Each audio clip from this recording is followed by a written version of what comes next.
This video looks at the different trend models and builds upon the concepts covered in the Basics of Statistical Forecasting video.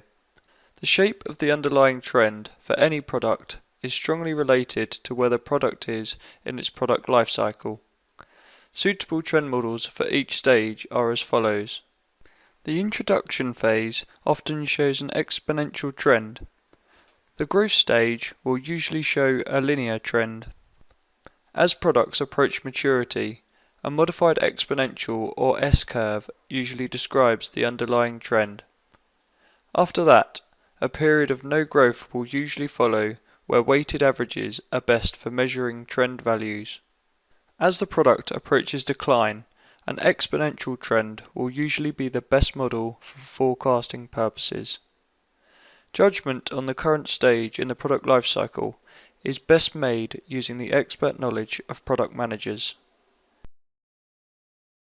Clearly, changes in the shape of trend during the product life cycle mean that the trend model that best fits available historical data to date is a poor indicator of the model that will be best for forecasting purposes.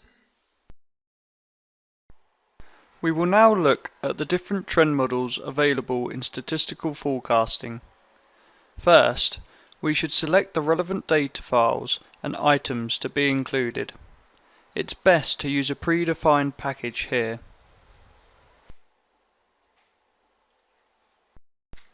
Firstly, we will look at the linear trend model. This assumes that the underlying trend has been changing by a constant amount per month during the period selected. Select the item and click Edit Model. Select the linear trend model. You will then need to decide how you wish to model seasonality. If you believe that the underlying seasonality for this item is unique, then select the option Item Specific. If you feel that the underlying seasonality is similar to other items in the same product group, you can select a set of relevant seasonal factors. Choose the period and click Preview. Your graph will be created. Note the nature of the underlying trend, shown here in yellow. An exponential trend model assumes that the underlying trend has been changing by a constant percentage each month during the period selected. A curved trend will be created, in this example showing a constant percentage decrease month by month. Linear and exponential trends can be refined by weighting the historical data. More weight is put on recent data than on older data. To do this, a discount factor is applied. For each month you go back in time, the weight put on the data is reduced by a discount factor. Essentially, the more that you believe the underlying growth rate in demand has been changing over time, the lower the discount factor should be. There is no reliable mathematical method for determining the best discount factor for any particular case, but a reasonable discount factor for most circumstances is around 90%. The following trend models are useful for various stages of a product's life cycle. The modified exponential trend model is appropriate for items approaching barriers to future growth and reaching their maximum potential. This assumes that demand is gradually approaching a saturation level for monthly average demand, specified by the user. To create a modified exponential trend, you will need to specify a saturation level. There is no reliable mathematical method for determining the best saturation level for a particular case. Instead, product managers should provide their estimates based upon their expert knowledge of the market. In this case, the saturation level is 45,000 units. The model produces a curved trend reflecting the early maturity stage of the standard product life cycle. The S-curve trend model is similar to the modified exponential trend, this time showing the whole growth stage of the product life cycle. The simple and weighted average trends assume that the underlying trend is mostly flat and will remain so in the future. The weighted average model is a good basic model that is suitable for many items in practice, especially those at the maturity stage. For this model, a discount factor is required. The estimated current level of the underlying trend is based upon a weighted average of seasonally adjusted historical demand data.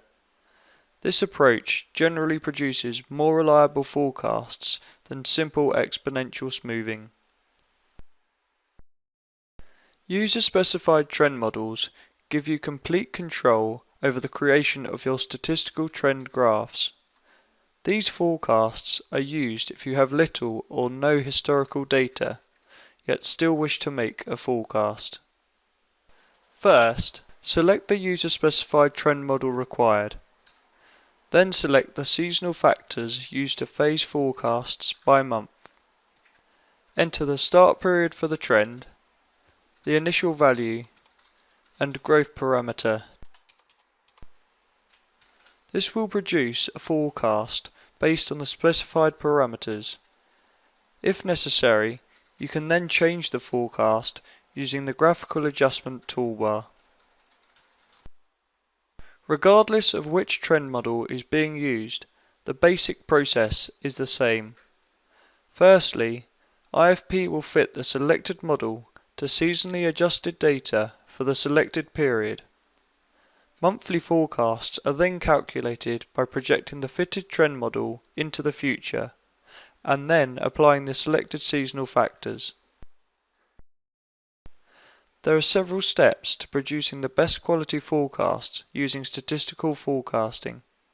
Firstly, creating a good, clean set of historical demand data. Secondly, selecting the relevant period for fitting trend models.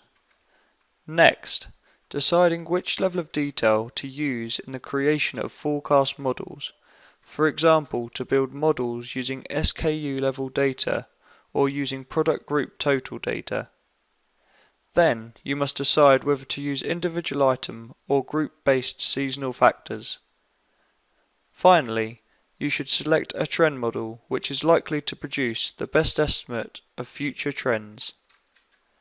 These considerations are far more important to forecast quality than automatically selecting the model which provides the best mathematical fit to historical actual sales data. Statistical forecasting can be very helpful in setting initial demand forecasts. It is essential that forecasts combine the analysis of trends in historical demand data with the use of expert judgment based upon qualitative data. For further information, search for Statistical Forecasting in our Help Center.